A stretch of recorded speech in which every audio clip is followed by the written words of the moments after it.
Assalamualaikum warahmatullahi wabarakatuh. Halo semuanya, kembali lagi bersama saya Reski Nopantri, NPM A1M020031 dari kelas 4A Prodi Pendidikan IPA, Fakultas Keguruan dan Ilmu Pendidikan, Universitas Bengkulu.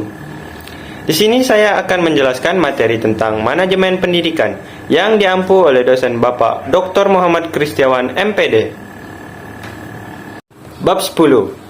Mengenai manajemen pembiayaan sarana dan prasarana. A. Pembiayaan. 1. Konsep pembiayaan pendidikan. Menurut Hamdani, pembiayaan pendidikan adalah sebuah kompleksitas yang di dalamnya akan terdapat saling keterkaitan pada setiap komponen yang memiliki rentang bersifat makro satuan pendidikan hingga makro nasional, yaitu meliputi sumber-sumber pembiayaan pendidikan, sistem dan mekanisme pengelolaannya, efektivitas dan efisiensi dalam penggunaan dana, akuntabilitas hasil penggunaannya yang diukur dari perubahan yang terjadi pada semua tataran, khususnya sekolah dan permasalahan-permasalahan yang terkait dengan pembiayaan pendidikan. 2. Landasan hukum pembiayaan pendidikan. Baharudin menyebutkan bahwa landasan hukum pembiayaan pendidikan terdiri atas A. Dasar yuridis yang terdiri Pancasila, Undang-Undang Dasar 1945, Pengaturan Perundang-undangan, dan yang kedua yaitu B. Dasar filosofis. 3. Sumber keuangan sekolah. Menurut Nanang Pata, sumber keuangan sekolah yaitu sebagai berikut. Yang pertama, orang tua. Yang kedua, pemerintahan pusat. Yang ketiga, pemerintahan daerah. Yang keempat, masyarakat. Yang kelima, fasilitas sekolah. Yang keenam, siswa. Dan yang ketujuh, pemilik sekolah atau yayasan. 4. Kategori biaya pendidikan. Yang pertama yaitu biaya langsung dan tidak langsung. Direct cost, biaya langsung, yaitu biaya yang langsung berproses dalam produksi pendidikan, di mana biaya pendidikan ini secara langsung dapat meningkatkan mutu pendidikan. Indirect cost, biaya tidak langsung, adalah pengeluaran yang tidak secara langsung mendukung proses pendidikan tetapi memungkinkan proses pendidikan tersebut terjadi di sekolah, meliputi biaya hidup, transportasi, biaya jajan, biaya kesehatan, dan biaya-biaya lainnya. B. Biaya masyarakat dan biaya pribadi. Biaya masyarakat dapat dikaitkan sebagai biaya publik, yaitu sejumlah biaya yang harus dibayar oleh masyarakat untuk pendidikan, baik melalui sekolah maupun melalui pajak yang dihimpun oleh pemerintah kemudian digunakan untuk membiayai pendidikan. 5. Pendekatan biaya satuan pendidikan. Yang pertama yaitu pendekatan makro. Pendekatan makro mendasarkan perhitungan pada keseluruhan jumlah pengeluaran pendidikan yang diterima dari sumber dana, kemudian dibagi jumlah peserta didik. B. Pendekatan mikro. Pendekatan mikro mendasarkan perhitungan biaya berdasarkan alokasi pengeluaran per komponen pendidik yang digunakan oleh peserta didik. 6. Fungsi pembiayaan pendidikan. Menurut Baharudin, fungsi pembiayaan pendidikan yaitu sebagai berikut. Yang pertama, memungkinkan penyelenggaraan pendidikan dilakukan secara efisien.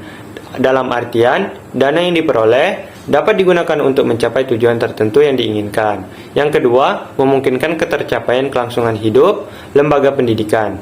Yang ketiga, dapat mencegah adanya kekeliruan, kebocoran, atau penyimpangan penggunaan dana dari rencana semula.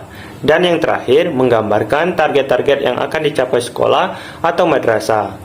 B. Manajemen sarana dan prasarana. 1. Pengertian sarana dan prasarana. Menurut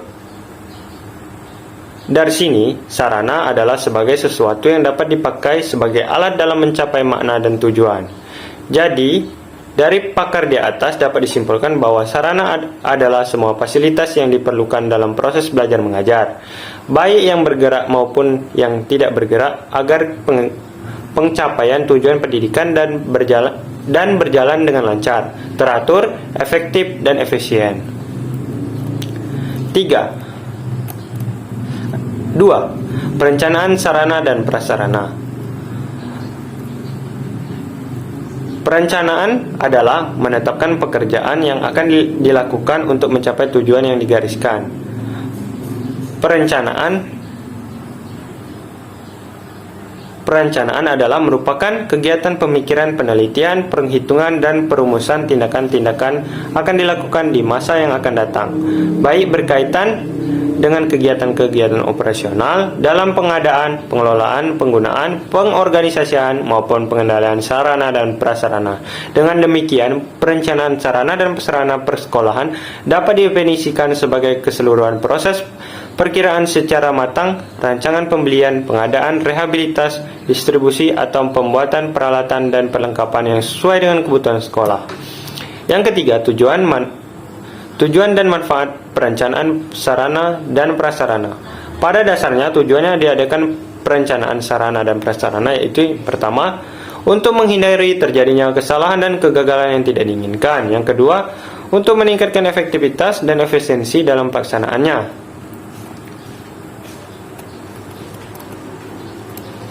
4. Persyaratan perencanaan sarana dan prasarana.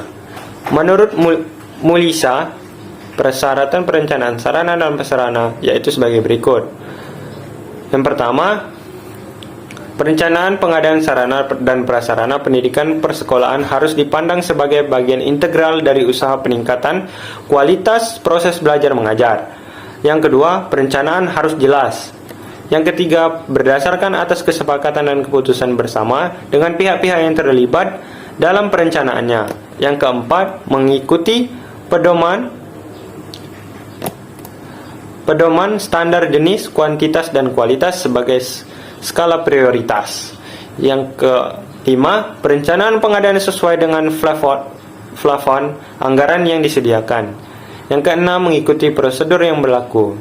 Yang ketujuh, mengikut sertakan unsur orang tua murid. Yang kedelapan, fleksibel.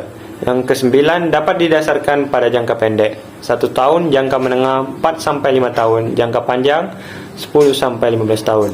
5. Perencanaan pengadaan barang bergerak, barang tidak bergerak. Barang bergerak contohnya barang habis pakai. Barang habis pakai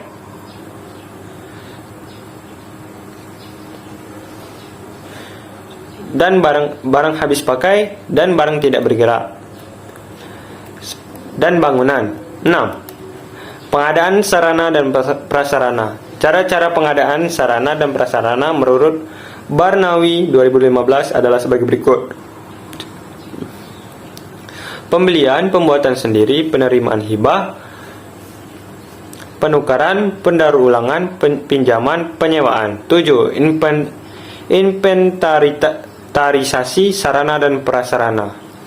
Inventarisasi berasal dari kata inventaris, Latin inventerum, yang berarti daftar barang-barang, bahan, dan sebagainya. Inventarisasi sarana dan prasarana pendidikan menurut Barnawi adalah pencatatan atau pendaftaran barang-barang milik sekolah ke dalam suatu inventaris barang secara tertib dan teratur menurut ketentuan dan cara-cara yang berlaku. 8. Memelihara dan sarana dan prasarana. Pemeliharaan sarana dan prasarana pendidikan menurut Barnawi adalah kegiatan untuk melaksanakan pengurusan dan pengaturan agar semua sarana dan prasarana selalu dalam keadaan baik dan siap untuk digunakan secara berdaya guna dan berhasil guna dalam mencapai tujuan pendidikan. 9. Penghapusan sarana dan prasarana. Menurut Barnawi, penghapusan sarana dan prasarana merupakan kegiatan pembebasan sarana dan prasarana dari pertanggungjawaban yang berlaku dengan alasan yang dapat dipertanggungjawabkan. Secara lebih operasional, penghapusan sarana dan prasarana adalah proses kegiatan bertujuan untuk mengeluarkan atau menghilangkan sarana dan prasarana dari daftar inventaris karena sarana dan prasarana tersebut sudah dianggap tidak berfungsi sebagaimana yang diharapkan, terutama untuk kepentingan pelaksanaan pembelajaran di sekolah. Baiklah teman-teman, itu tadi penjelasan yang dapat saya sampaikan. Apabila saya ada salah mohon dimaafkan. Saya ucapkan wabillahi taufiq wal hidayah. Wassalamualaikum warahmatullahi wabarakatuh. Sampai ketemu di minggu depan ya.